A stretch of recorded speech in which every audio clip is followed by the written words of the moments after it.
Hi అండి, అందరికీ నమస్తే. Welcome back to our channel. Back part cut చేసుకున్న తర్వాత హ్యాండ్స్ కట్ చేసుకొని బ్యాక్ పార్ట్ కట్ చేసుకొని మనం నెక్ మాత్రము కట్ చేయకుండా చేసుకుంటే బెటరా, ఇది కట్ చేసి మనము కటింగ్ చేసి ఫ్రంట్ తీసుకుంటే బెటరా అనేది మీకు క్లియర్గా చూపిద్దామని చెప్పేసి వీడియోని అయితే స్టార్ట్ చేసినానండి. చూడండి, ఇప్పుడు నెక్ అయితే ఇట్లుంది కదా, నేను ఫ్రంట్ పార్ట్ నెక్ కూడా కొలత తీసుకున్నా. 5:45 ఉంది. నేను ఫస్ట్ కటింగ్ చేయకుండా చూపిస్తా, ఒకసారి చూడండి. మార్కింగ్ చేస్తున్నా చూడండి. ఈ వీల్ మార్క్ అయితే చాలా మార్క్ అయితే యూజ్ అవుతుందండి. టైలర్స్కి అయితే ఇది కంపల్సరీ ఉంచుకోండి. కొత్తగా నేర్చుకునే వాళ్ళకైతే ఇంకా చాలా బాగా యూజ్ అవుతుంది. ఇలా నేనైతే ఇక్కడ మార్కింగ్ చేసిన, ఇక్కడ ఒక 1/4 ఇంచు బయటకు తీసేసుకుంటే మనకు రౌండింగ్ అనేది పర్ఫెక్ట్గా వస్తుంది. దానికోసం అని చెప్పనని ఒక 1/4 ఇంచ్ అయితే ఎక్స్ట్రా తీసుకున్నా. మన ఛానల్లో ఇప్పటి వరకు అయితే కటింగ్ పూర్తి వివరంగానైతే ఎప్పుడు పెట్టలేదండి. ఛానల్లోనైతే అప్లోడ్ చేస్తాను. మీకు ఎంతమందికి ఎట్లా కావాలనేది నాకు కరెక్ట్గా చెప్పట్లేదు కాబట్టి నేను మీకు ఎటువంటి వీడియోస్ కావాలనేది నాకు క్లియర్గా అర్థం కావట్లేదు. అందు గురించి అని చెప్పేసి ఎక్కువ నాకు తెలిసిన టిప్స్ అయితే మీకు ఫార్వర్డ్ చేస్తున్నానండి. ఇప్పుడు నేను నెక్ ఉండంగానే మార్కింగ్ చేసిన, ఇది ఇట్లనే ఉంచేసుకొని నెక్ కట్ చేస్తున్నాను చూడండి.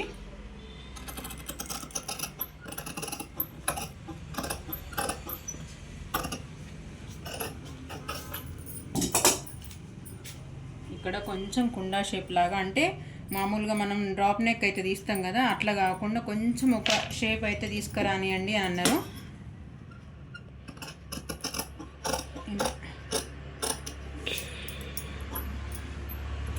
వాళ్ళు చెప్పినట్టయితే మనం కుట్టాలి కదా, ఇది అసలు కరెక్ట్ కాదు. షేప్ అయితే ఇట్లా మ్యాంగోని కుండలానే రావాలి. వాళ్ళు చెప్పిన కటింగ్ విధంగా నేనైతే కట్ చేస్తున్నా. ఇప్పుడు నేను నెక్ అయితే కట్ చేసిన. నెక్ కట్ చేసిన తర్వాత మనం బ్యాక్ పార్ట్ ఫ్రంట్ పార్ట్ వేసుకోవాలన్నప్పుడు చూడండి ఎంత ఇబ్బంది పడాల్సి వస్తుందో. ఇప్పుడు నేను వీల్ మార్క్తో ఇది గీసిన, ఇది గీయలేదు అనుకోండి, ఈ నెక్ కూడా స్ట్రైట్గానే ఉందనుకోండి, ఇది ఇక్కడ నుంచి ఇటు ఫోల్డ్ చేస్తున్నా, రౌండ్ నెక్కే అనుకోండి, ఇట్లా వచ్చింది. ఇట్లా వచ్చినప్పుడు మన ఫ్రంట్ పార్ట్ అనేది తీసుకునేటప్పుడు నెక్ కరెక్ట్గా యాస్టీజ్గా ఇట్లా తీసేసుకోవాలి కదా. ఇట్లా తీసుకున్నాక ఇప్పుడు నేను గీసిన కాబట్టి కరెక్ట్గా తెలుస్తుంది. కొన్నిసార్లు ఏందనంటే ఇట్లా మనము డైరెక్ట్ గీసుకోవాల్సి వస్తుంది. కొన్నిసార్లు ఇట్లా క్రాస్ కావచ్చు, ఇట్లా స్ట్రైట్ కావచ్చు, ఇంకొంచెం ఇటు స్ట్రైట్ కావచ్చు. మనకు పర్ఫెక్ట్గా రావాలి అని చెప్పానంటే మెజర్మెంట్ బ్యాక్ అయితే ఎక్కడనైతే మనం పార్ట్ తీసుకున్నామో ఆ పార్ట్ అనేది నెక్ కట్ చేయకుండా పెట్టినప్పుడు మాత్రమే మనం స్కేల్ పెట్టిన దాన్ని బట్టి కొన్నిసార్లు మనకు ఇంకా కొంచెం కూడా ఇట్లా క్రాస్ పోవచ్చు. మనం ఎట్లా గీస్తే ఇది కరెక్ట్గానే ఉంది అని అనుకుంటాము, కానీ లోపలికైన విషయం ఏంటనంటే మనకి ముక్క వేస్తే కానీ తెలియదు. కొన్నిసార్లు మనం కట్ చేసిన ముక్క దొరకదు, ఏం చేస్తాం. అందు గురించి అని చెప్పేసి ఈ బ్యాక్ అనేది కట్ చేయకుండా మనం ఫ్రంట్ పార్ట్ తీసుకుంటేనే పర్ఫెక్ట్ కటింగ్ అండి. ఇది దాదాపుగా ఎవరు చెప్పరు, కానీ నేను మీకు చెప్పాలనిపించింది.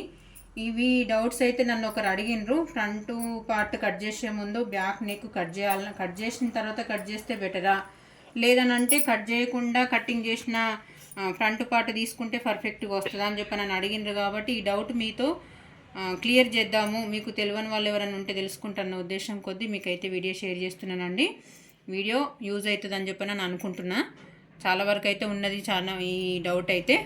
కటింగ్ చేయకుండా ఆ బ్యాక్ పార్ట్ అనేది నెక్ ప్రాపర్టీకి దానికి అట్లనే ఉంచేసి కటింగ్ చేస్తే మాత్రం చాలా వరకు అయితే యూస్ఫుల్గా ఉంటుందండి. ఎక్కడ కూడా పట్టేయకుండా ఎక్కువలు తక్కువలు రాకుండానైతే ఉంటుంది.